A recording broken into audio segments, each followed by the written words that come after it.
This lever is used to control all windshield wiper and washer functions. If your vehicle does not look like this, please see your owner's manual. To set the rain-sensing auto wiper system, if equipped, push the lever down to the auto position.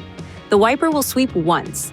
To increase or decrease the sensitivity of the rain sensor, rotate this switch. Be aware that even if it starts to rain, the wipers may not begin to function if rain is not directly hitting the rain sensor. To turn the system off, push the lever up to this position. Push the lever down to the second stop for continuous low-speed operation or down to the third stop for continuous high-speed operation. In conditions of mist or light rain, push the lever up to mist and you'll get a one-sweep operation of the wipers. To clean the windshield, pull the lever toward you and hold. Washer fluid will spray, and the wipers will automatically sweep several times.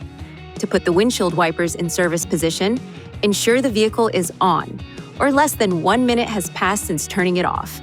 Quickly push the lever up 2 times. The wiper blades will take the service position. To return the wiper to its original position, push the lever up. Please see your owner's manual for important safety information, system limitations, and additional operating and feature information.